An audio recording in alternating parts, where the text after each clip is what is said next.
Bonjour, mon nom c'est Monica Schettino. Je suis coach en activité physique, en nutrition, en gestion du stress et je suis respirologue. Vous l'avez peut-être déjà compris par cette courte présentation de mes spécialités que ma passion tourne autour du bien-être. Et en effet, j'utilise ces outils, nutrition, activité physique, gestion du stress, respiration, pour aider les gens à atteindre leur meilleur niveau de bien-être. À partir du mois d'octobre 2026, j'aurai le plaisir et l'honneur de collaborer aux activités de l'Université des aînés.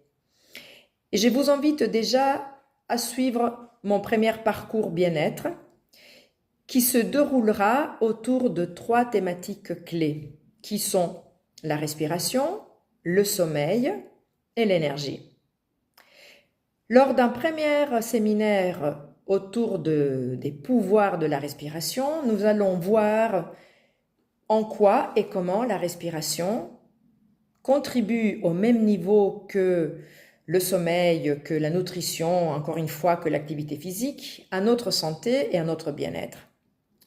En effet, la respiration est un acte autonome, est un acte involontaire qui est géré par notre système nerveux autonome, donc heureusement il ne faut pas se rappeler de respirer pour le faire. Et en même temps, ça peut devenir un acte volontaire que nous pouvons utiliser pour nous aider dans des moments de difficulté. Par exemple, quand on doit gérer un moment de stress, si on veut limiter l'anxiété, si on veut améliorer la qualité de notre sommeil.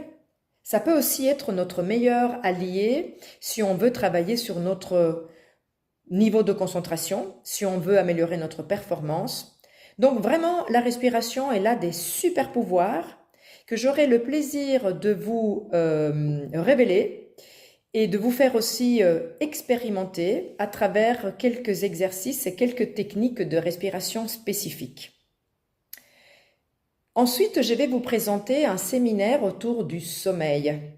Alors, tout le monde sait bien évidemment que le sommeil est vraiment important pour limiter le déclin cognitif, pour la longévité, pour avoir une bonne énergie, vraiment pour avoir une bonne performance. Donc, c'est vraiment, encore une fois, un élément clé de notre bien-être. En effet, la nuit, lors de notre sommeil, notre organisme se régénère à différents niveaux.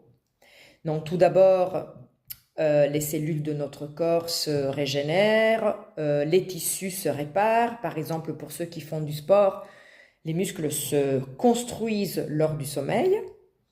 Les cellules du cerveau, les neurones, éliminent les déchets de la journée. Et le cerveau, de nouveau, traite toutes les informations de la journée, décide ce qui doit être stocké, ce qui doit être éliminé.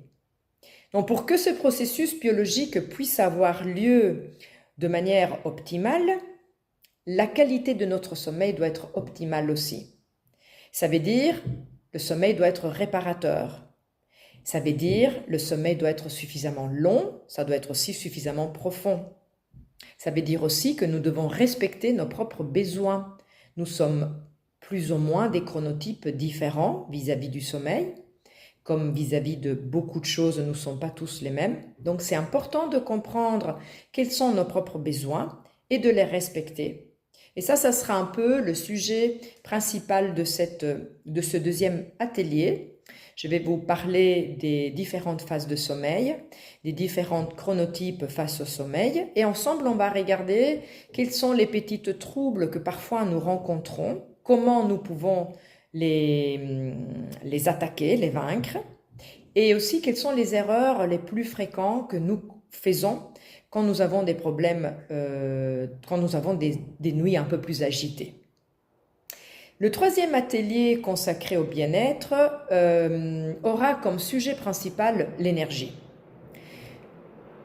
Alors je pense que nous avons tous rencontré, que nous rencontrons souvent des périodes où on se sent avec très peu d'énergie et ceci parfois même à partir du moment où on se réveille, on met les pieds par terre, on se dit « Oh là là, je suis fatigué ». Et peut-être vous allez dire que ça dépend de la saison, peut-être vous allez penser que ce serait lié à l'âge. Eh bien, c'est pas forcément ça, la raison pour laquelle nous n'avons pas tout le temps une bonne énergie. C'est plutôt relié à nos choix de vie, c'est plutôt relié à notre style de vie. Donc, dans ce séminaire sur l'énergie, nous allons vraiment nous attarder sur les meilleures stratégies vraiment de lifestyle, comme je l'appelle, de style de vie, pour qu'on se réveille vraiment avec une énergie débordante, mais qu'on puisse garder ce peps tout au long de la journée jusqu'au moment où on va se coucher. Donc de nouveau, on regardera un peu plus le détail, le lien entre, par exemple, l'activité physique, parce que oui, l'activité physique, c'est important pour l'énergie, mais alors quel type d'activité physique, à quel moment de la journée, et par rapport à notre âge, par rapport à notre style de vie, etc. Ou bien, on sait que la nutrition aussi joue un rôle important dans l'énergie parce qu'on parlera de chrononutrition. Quel est le meilleur moment de la journée pour manger certains aliments? Et quel est le pire moment de la journée pour manger certains aliments? Comment la nutrition peut, par exemple, influencer la qualité de notre sommeil, qui va aussi garantir après une bonne énergie au réveil. Donc, vous voyez, il y a énormément de liens que nous allons faire sur les sujets de la nutrition, de l'activité physique, du sommeil et du stress, mais de manière spécifique dans la recherche d'une énergie qui reste constante tout au long de la journée. Voilà, j'espère que ces sujets autour du bien-être et cette approche un peu holistique, un peu intégrée, où tout est relié, vous intéressent. Parce qu'il est vrai que on peut faire beaucoup d'efforts au niveau nutrition, mais si on dort pas bien, si on est tout le temps stressé, si on respire pas bien, on n'aura peut-être pas tous les résultats qu'on cherche. Et ce discours est le même si, par exemple, vous faites plein de sport, vous mangez bien, mais malheureusement, vous dormez pas bien. Et ou bien, si vous faites aussi attention, vous avez des très très belles nuits, mais que vous êtes trop sédentaire ou que vous mangez pas bien, là aussi, les résultats ne seront pas au rendez-vous. Donc, ceci est mon approche. Je pense qu'il est important de faire des petits efforts un peu dans tous ces domaines pour avoir un énorme, magnifique résultat.